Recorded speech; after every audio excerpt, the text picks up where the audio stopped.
Welcome, everybody. Welcome to Healing and Wellness for Special Need Mothers. Thank you so much for joining in today. Our topic today is communication barriers, and I was hoping more people to join us because this is a topic that all of us struggle with, right? Why is my child not talking? Why is my child not verbal? And even if you have acceptance of that, it is a challenge when you don't know how to, get the message across, and then the message doesn't come across to you. Today, we'll talk about the challenges that most of us face, okay, especially the primary caregivers with children who are non-verbal or have limited verbal ability. This is not about the difficulty in understanding what a child needs, but also about the stress and anxiety that builds up in us as parents when we struggle to connect or to feel, what our child is going through, and we feel helpless in those moments. I have a very special friend today here, Samrudhi Patkar. She is a mother to an autistic child, a star kid, Shaurya Patkar. We all are a huge fan of him. And she's also a clinical psychologist, and she's also worked for a very long time with a lot of special needs individuals. Am I right, Samrudhi? Yeah. So she's here with us today, and she's going to share some insights of, what communication barrier is, what approaches can be taken. And it's a huge topic. Communication barrier is a very huge topic. There are a lot of aspects. We will try to cover small subtopics. Okay. So today she will just give us some insight. And then I think in the next session, or maybe alternate sessions, we will pick up more topics which are related to communication, the approaches that we can use, the challenges, why there are challenges, how we should, program ourselves so that the stress also reduces and we are able to help our children as well. Okay. So thank you, Samrudhi, for joining, for helping us out. And over to you. Pleasure. Yeah. So hello everybody. Thank you for joining on the weekend. And so as Sonal said, today's topic is communication barriers in autism. And I think the first reason why anybody thinks that my child is different, hello Ramya, is because the child is not communicating, right? So it'll be really nice if it's possible if you all could just switch on the videos, if it's okay with you all, and would like to know what you feel is communication. What, as per you all, is communication? Ramya wants to say something. She's unmuted. No, nobody is responding. So I thought I'll just unmute but I was actually thinking what's actually the definition of communication. Really, I don't know.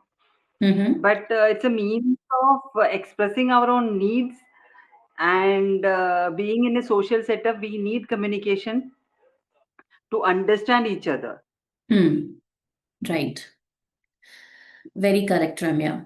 So you're very correct. So communication is exchange of thoughts, ideas, emotions, and as you said, the very first way a baby communicates is to communicate the need, right? So that is communication. Right. So in autism, there is deficit in communication, and you have to understand here where speech is different from communication, right? So, speech is use of words, like what I'm doing right now.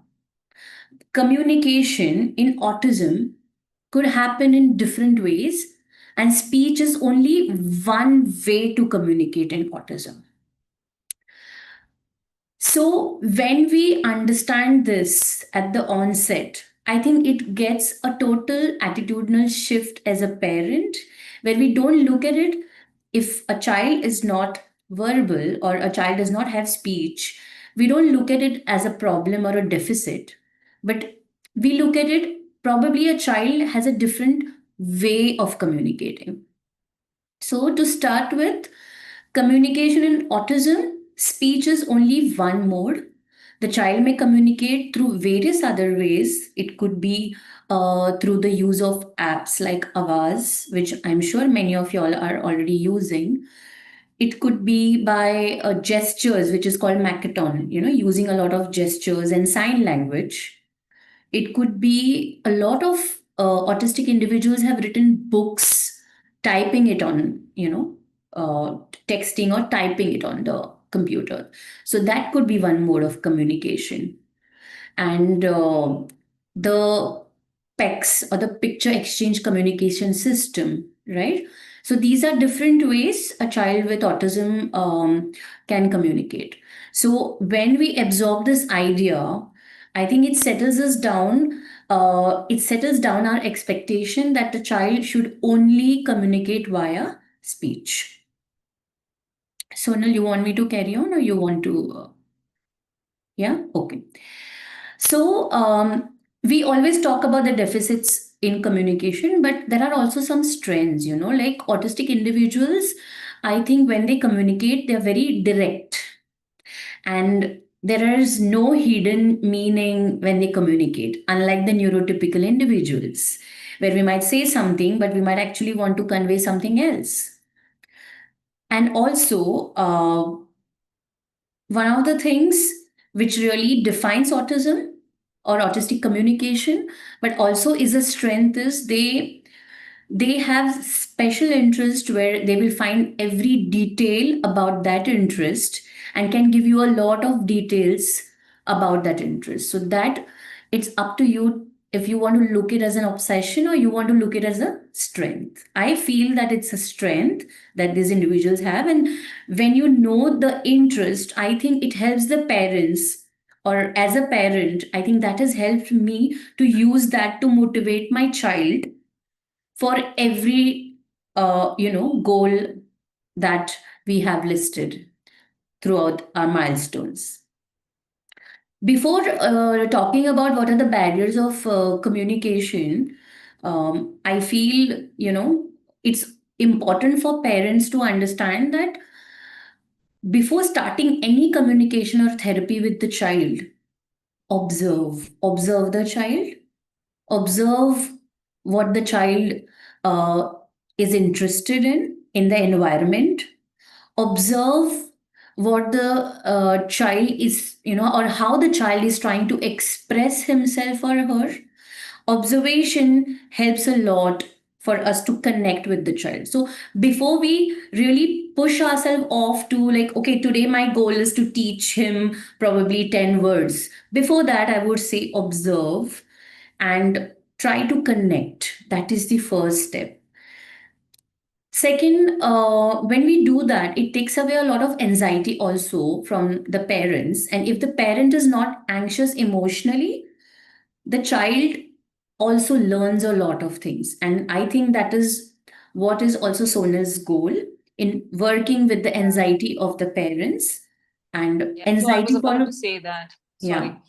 So, so I have noticed this with my son, is that, the more I get anxious or the more I lose patience, that, why is he not responding to what I say? The same emotion in him gets amplified. And when he's in that state, when he's anxious or really hyper, then I can't make him focus, or I can't make him listen, or I can't make him understand. So I feel it's very, very important for us to settle before we try to, move on to the child or try to teach him anything or expect any kind of result out of him. Yes. Like same is applicable to us. Like, when we're settled, we are able to do a particular task with ease, and the results come out the way we expect. But if we are stressed out, then there is a possibility of making some or the other mistake, or something might go wrong. Absolutely. So in my son's case, something will break. Yeah. Something is not right, then something might break, or he will end up doing something which is not safe for him or us. True. True. You can carry True. on, Sam. Yeah. So the emotional state of the parent is very much connected to the emotional state of the child. So as parents, I feel we need to work a lot on our emotions in order to, work with the child. And a lot what the child learns is also connected to the emotional state of the child. So first thing is to ensure that the child is learning in a very stress-free environment. There is no pushing, there is no load of expectations. Also, a lot of work that I have done with my son was through playway and in natural settings. So, introducing him to the different sensory elements. For instance, we used to be in the kitchen, and when I used to cook something, he used to come and smell, he used to come and look at the texture, look at the colors. So, a lot of language building happened that way while doing every routine of his, or when I used to take him to the garden. So, whatever my goal was, the words that, probably I thought he should learn, or, he learned it in the natural setting. Also, it's very important the kind of language that we use. A lot of times, parents, because we our main goal is that the child should develop speech and communicate. We are in the pressure. Okay, is he answering the who question? Is he answering the what question? And we are so bogged down by that. So we do tend to ask a lot of questions. So, one of the things in the initial stages, what I would like you to really keep in mind that instead of asking a lot of questions, I think showing a lot of curiosity in what the child is doing helps better in language development. Like, for example, instead of saying, what are you doing? What are you doing? Can you tell me what? Instead of that, oh, I wonder what you're doing. Wow, that makes me really curious. Such vibrant colors. So, your tone of voice, how you say things, these might seem very little details, but I think these are the most important things, like a foundation, when you're building on communication. Well, all of us know that, children with autism, they do have difficulty processing language, right? So some of the pointers that in the first session that I would like to just tell you all is, and these are very, very important pointers.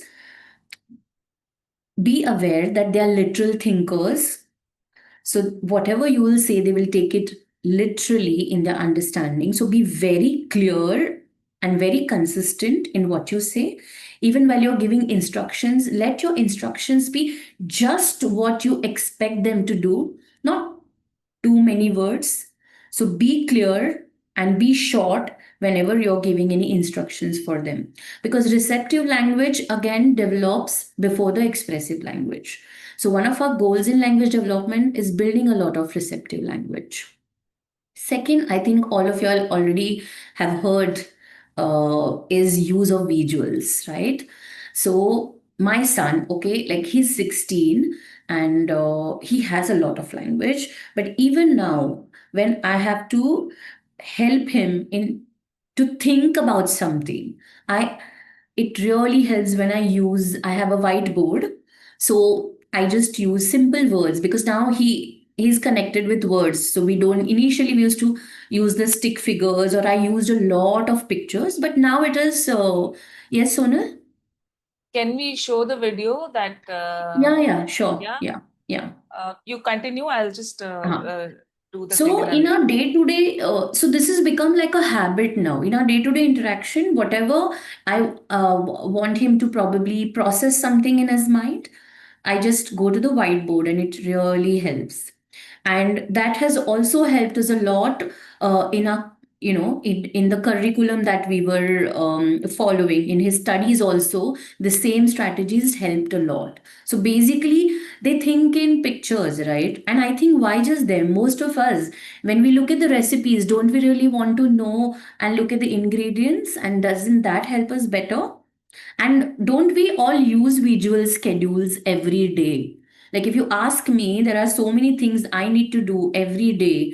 And if I don't, because I'm saying this because a lot of parents think that what if I use too many visuals? Is my child going to be dependent on visuals? But aren't we dependent? If you ask me the whole week, okay, I have so many appointments for my kid and things that I have to do. Unless, if I had to not use a diary and note down, it would be difficult for me to really remember all the things. So it's the same thing, right? I mean, try giving a list of things to buy to your husband from the supermarket.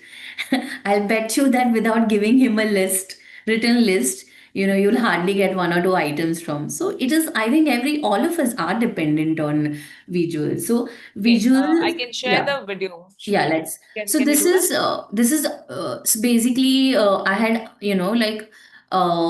I do ask him a lot of questions in terms of thinking, social thinking. So this was one of the questions that I had asked him.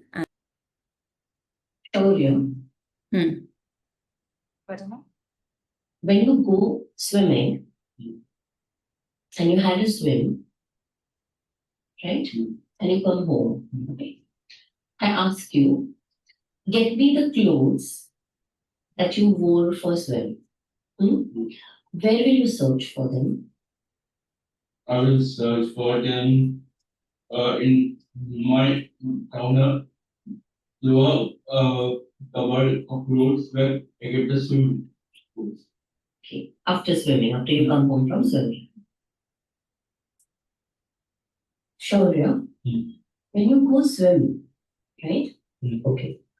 After you finish swim, what do you do? Change clothes. Okay. After you change the clothes, where do you put your wet swim clothes? Bag. And then what do you do? Take home. Come home, right? Okay. Now listen, I'm asking the same question. Okay? After you come home from swim, right?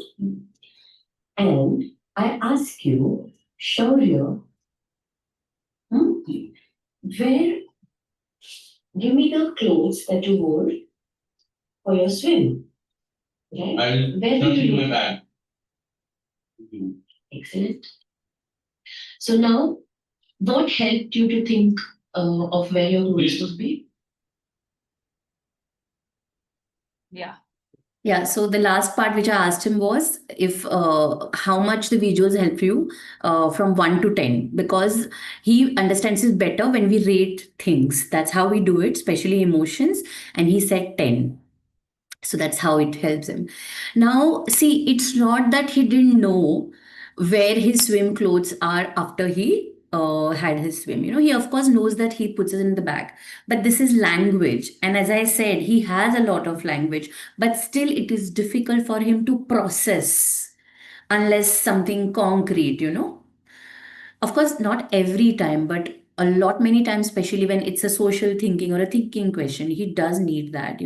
So the minute I put the words, it was visual for him, and it was very easy for him to then visualize कि after swimming, okay, मैंने bag में डाला and then I remove. Okay, so that becomes very easy. So use of visuals is like very, very powerful. Trust me on that.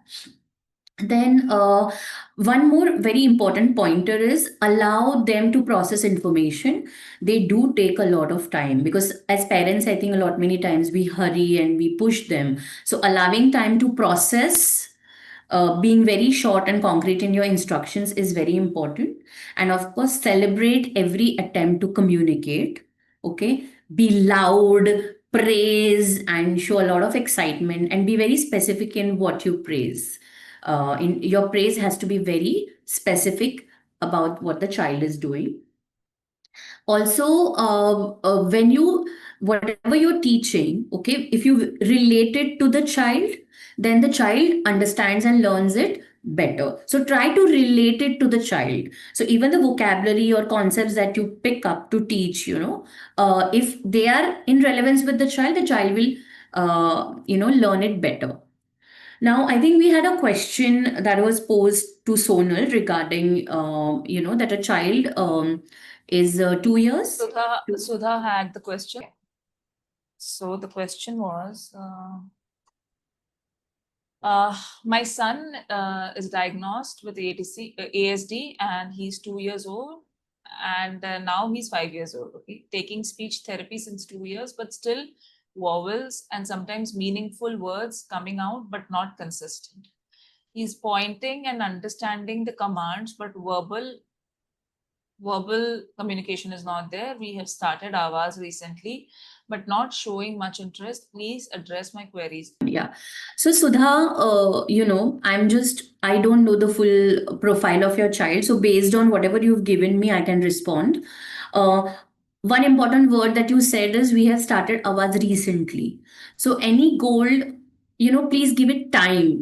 Consistency is very important, and give it at least a time of 3 months in order to achieve one particular goal.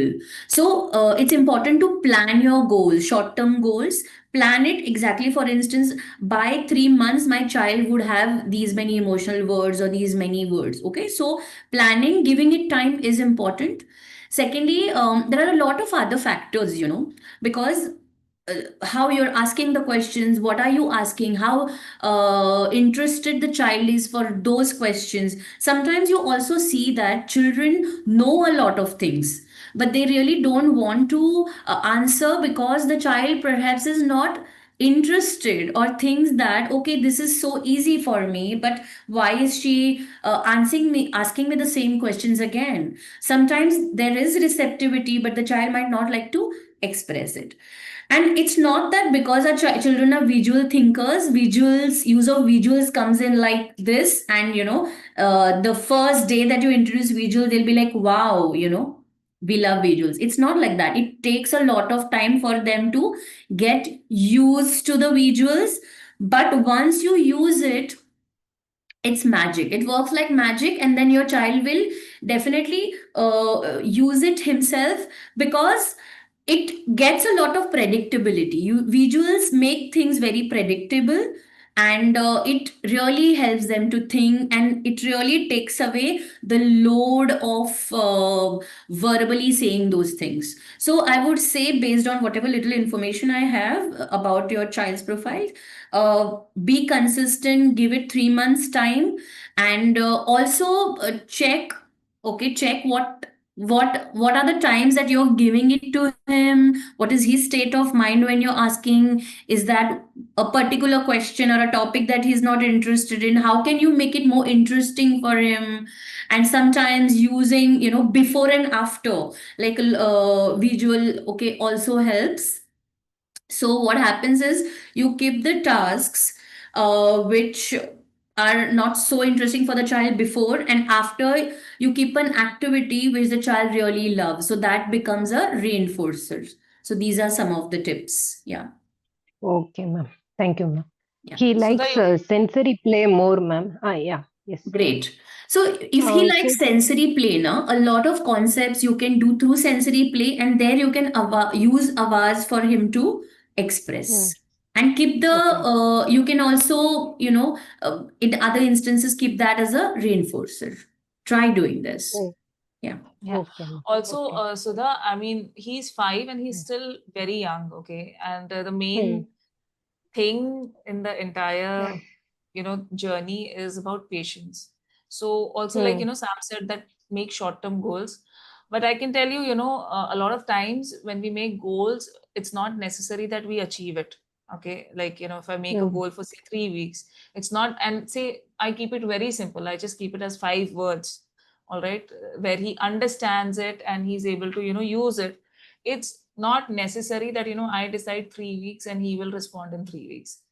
Yeah. So our role here, the emotional wellness part over here is that, when my child is not responding the way I decided, why does it make me anxious? Where am I losing patience? I mean, it is challenging. I'm not, denying any of the factors. See, when I'm doing these sessions now, I remember when my son was 5 and Samrudhi, her son is 16. I know her since, my journey started. And I remember they used to constantly tell me, use visuals, use visuals. And I remember Earth would not even look at those pictures. Okay. And I was like, what by using visuals? I don't even know whether he's getting it. He's not responding. And, but okay, what helped was, see, there's something has to be consistent from your end also. If you expect the child to give a consistent response, the more amount of consistency needs to come from you. So of course I used to try these things, but the therapies were consistent. Okay. And there I remember, when he turned 7, suddenly something changed in him.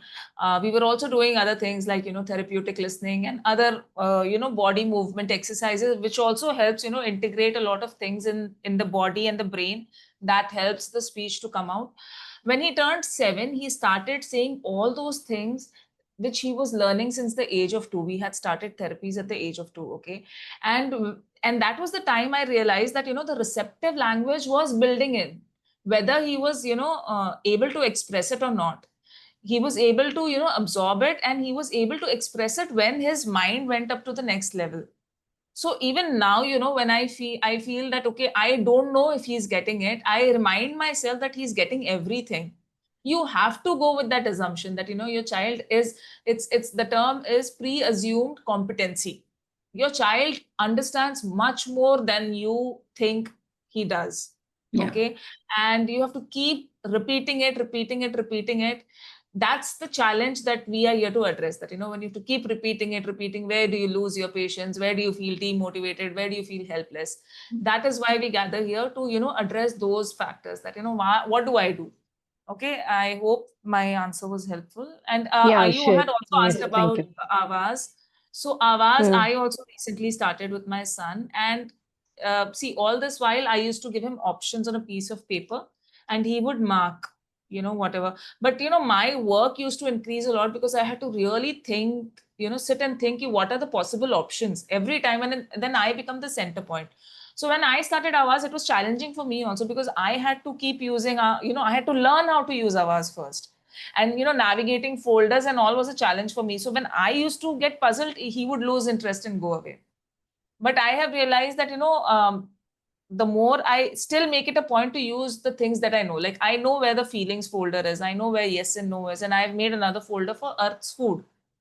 So at least, in those folders, still he's not picking up. My son is, much older than your son. He's 12 and a half. Still, he's not picking it up. He's not bringing it to me, and he's not, but when I open it, he's at least selecting the right option.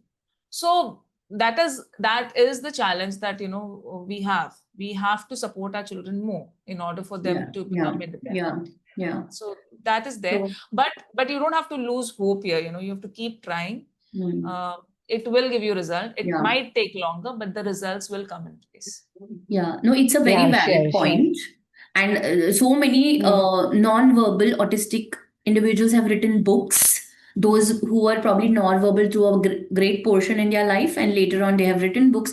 I know personally a friend of my son who's now like 17 or 18, and it's now that he's communicating so beautifully with Avaz, his emotions, and he runs a business, and but it took time. I mean, he wasn't doing it like the initial years, but then initial years she did a lot of work in building on receptive. Also, one more important point is just also look out for any sensory challenges, because sometimes when there are sensory challenges, it also helps kind of disturbs the child's process of thought. So also look out for if the sensory profile, there are no visual or other distractors when you're working with him. Yeah, I think. Okay, ma'am. Sure, ma'am. Thank you, ma'am. You think we should do the tapping today? Yeah, I think a short one. Yeah. All right. It'll be nice. So I just want you all to either unmute or please participate right now, or just put a word out there that, when you feel that my child is struggling with communication, even if the child is verbal or non-verbal or has limited verbal abilities, how does it make you feel? What do you feel emotionally as a parent? Helpless, ma'am. Because, Helpless? yes. Okay. Thank you for sharing. Yeah, I just wanted to say that I can feel his helplessness. He is feeling helpless, that he can't let me know what is going through in his mind. So I And feel when sad you for are him. able to, you feel sad for him. Okay. Helpless Yeah, Sonali. situation, like somebody said when I joined, I could hear it. Mhm. a very helpless situation where you cannot control anything. From our end as parents, everybody of us, they try their best. So we are trying our best so that he can reach a point where he can speak. But long journey.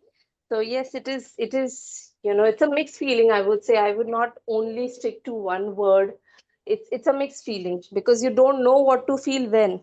Sometimes it lands up into an agitated situation, sometimes from his end, sometimes from our end, and then things go out of control, and that's the worst kind of a feeling, which I don't have a proper word here to express. Mm. And when you're saying all this right now, how are you feeling right now?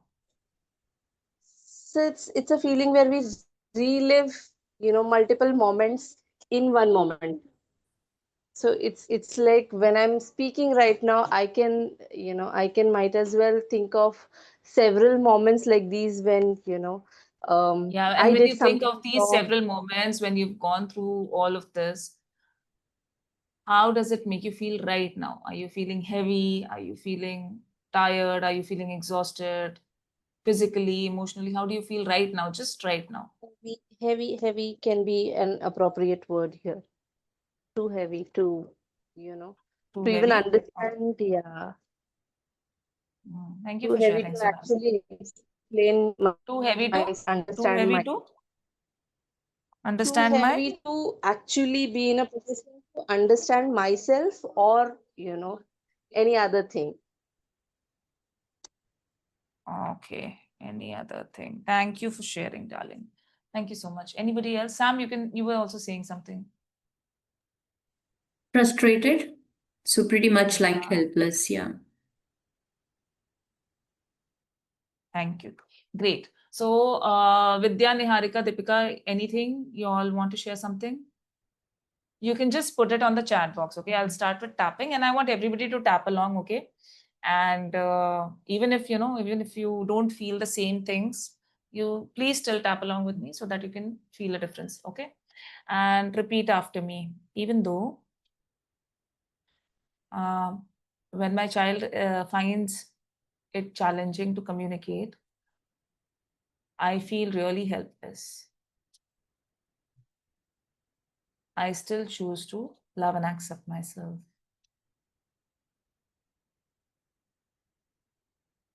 Even though when I see that my child is feeling helpless, it makes me sad and it makes me frustrated. I still choose to love and accept myself. Even though it's a mixed feeling, I don't know what to feel. There are so many things that go on. And it's a situation which I don't know how to handle. I still choose to love and accept myself. Even though I feel really frustrated, helpless, sad for my child, and too heavy to understand what's going on. Too heavy to understand what's going on for myself or for anybody else. It's really frustrating. I feel really sad and helpless. I still deeply and completely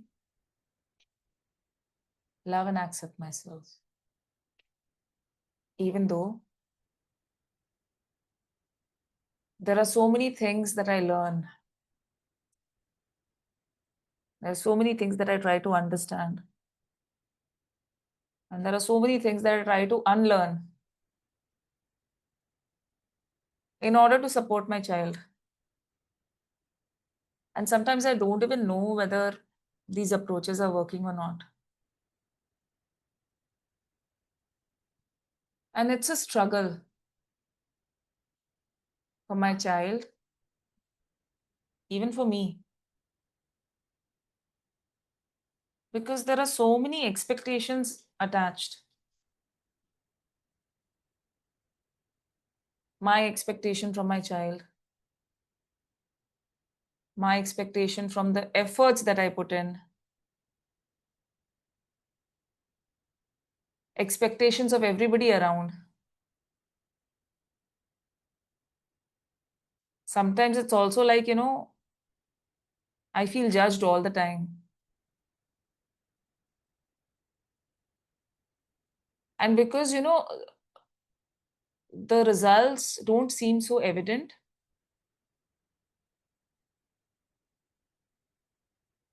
it's like everybody is, waiting for the result and expecting me to deliver the result.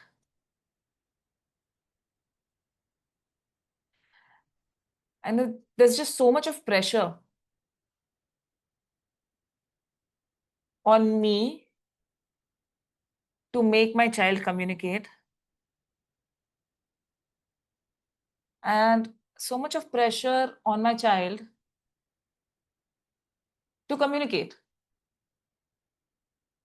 in the way the world expects him to communicate.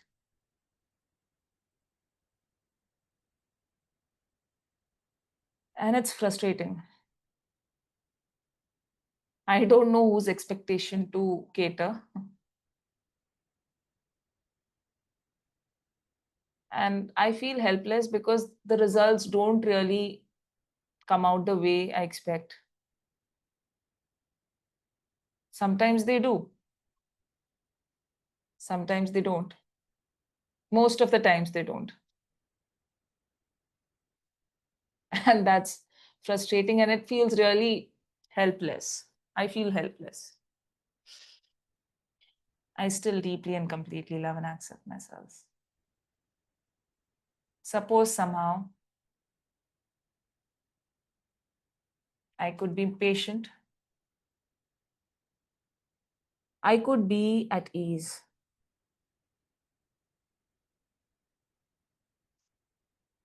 I could probably have the patience to deal with this.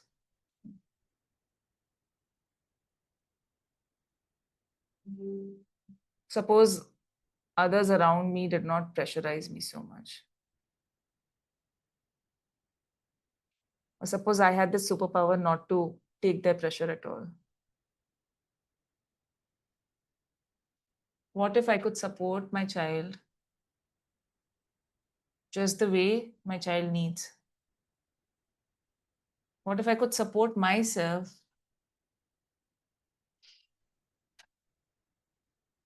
just the way I need it?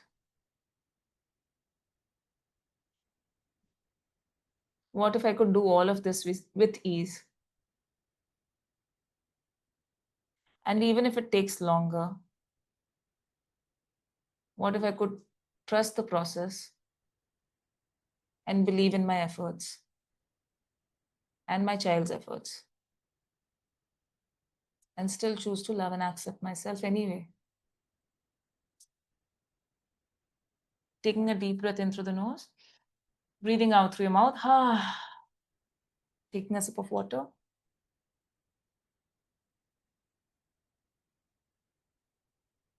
And please share how are you feeling now? Relaxed.